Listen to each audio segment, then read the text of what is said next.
B2 text English as a world language. Author Kristen Beck.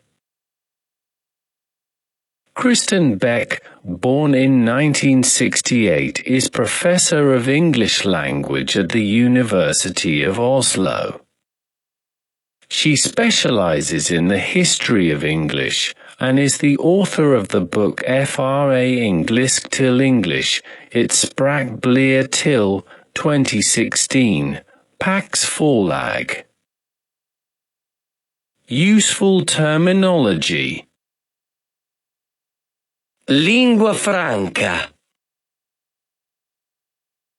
The New World. Philanthropist. First, second foreign language.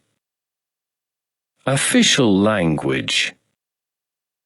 Multilingual. Creole's Pidgin. The Commonwealth. Prosperity. Consolidate. Dethrone. A leading force. There are about 7,000 languages in the world. The largest language by number of speakers is Mandarin Chinese. The second largest language is Spanish, and English is in third place. So why is it English that is the global language, the lingua franca of communication? Why is English the main language of important international organizations such as NATO, the UN, and the EU? Why do you study English as a second rather than a foreign language? To understand how English has come to have this status, we have to consider the 3 Cs: colonization, capitalism, and culture. Colonization. In the year 1500, English was spoken by a few million people on the British Isles, primarily in England. Because English kings and queens wanted to expand their power, English first spread to the areas where Celtic languages were spoken: Ireland, Scotland, and Wales, where these languages lead an uncertain existence today. Nevertheless, English was still an island language.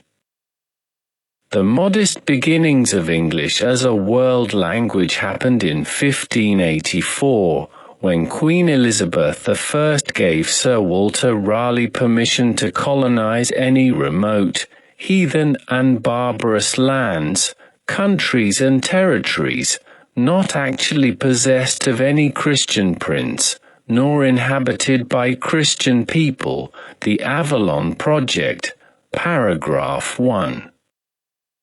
However, a successful colony was not established until Jamestown in 1607.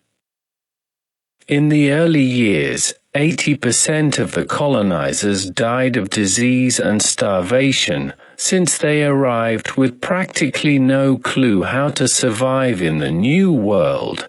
It was not until John Rolfe started to grow tobacco that the colony was able to thrive. It would take a while before the American colonies became independent of the mother country and the USA developed into a global power, but in the meantime, Britain was busy taking as much of the world as possible. Colonies were established in Australia, used to dispose of petty criminals for whom there was no room in overcrowded British prisons, and New Zealand, in South Africa and on large parts of the African continent, on the Indian subcontinent, and elsewhere in Asia. This was the British Empire.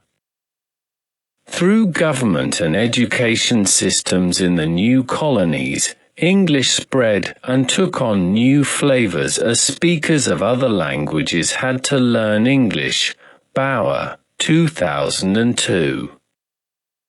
Where would English be today without words like juggernaut, moose, pajamas, safari, and zombie? The speed with which the British Empire expanded was quite astonishing. It was the project of a self-confident nation, and the reason for the self-confidence was economic prosperity. This brings us to the next C, capitalism. Capitalism. In the 17th century, improvements in farming techniques led to more and better food, which in turn led to a population increase. This meant that the urban workforce became big enough to drive the Industrial Revolution. Britain was a leading force in this change from hand-to-machine production, and its wealth and power were what made it possible for it to colonize large parts of the world. At the end of the 19th century, however, it was surpassed by the USA.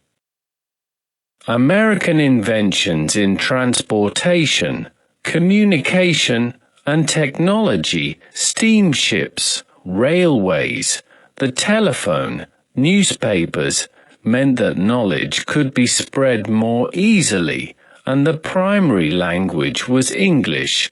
Crystal, 2003. This was also when Norwegian politicians decided to replace Latin with English in Norwegian schools, a bold decision at the time. 2 world wars in the 20th century slowed things down for a while, and Britain emerged from World War II with massive debts and a lost empire.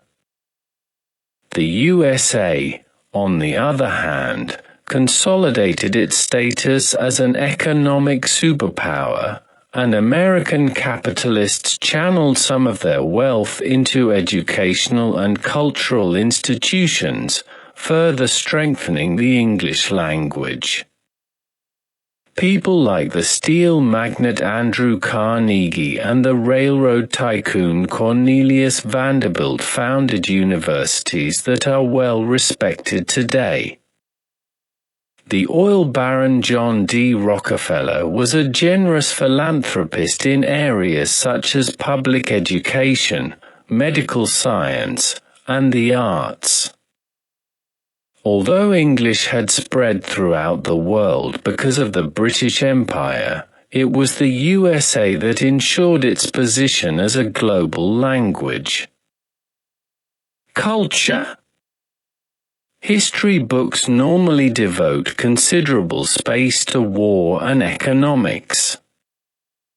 But the third C, culture, is also an extremely important factor when it comes to the status of English as a world language. The first commercial radio broadcast took place in Pittsburgh in 1920, and 2 years later there were 600 radio stations in the USA. Britain followed suit, but with the BBC holding a monopoly. The silent film was replaced by the sound film, which was invented in the USA. The pop music we listen to is very often in English, and both Britain and the USA continue to produce great artists. Norwegian artists also often choose to sing in English, for better or for worse. And then there is the Internet, the 8th continent. As with so many other things, it originated in the USA, and when the World Wide Web was invented in 1991, the world was changed forever. The primary vehicle of change was, as usual, English, Beck, 2016. We are surrounded by English in our everyday lives, and many voice concern that Norwegian will eventually be replaced by English. There is no need to worry just yet. Norwegian is a robust language, but it may change, as all languages change, including English, which is a very different language today than it was 1,000 years ago. Will English remain a world language? One would need a reliable crystal ball to answer that question, but a safe guess would be that it will remain so for a long time still. After all, there are not many competitors. China will take over as the foremost economic superpower, but Chinese is too difficult to have potential as a world language. Spanish is widely used, but Spanish-speaking countries do not have enough economic power to dethrone English, for as we have seen, status is linked to power. English is now so established as a lingua franca that the EU chooses to keep it as one of their official languages even after Brexit. We simply cannot do without it.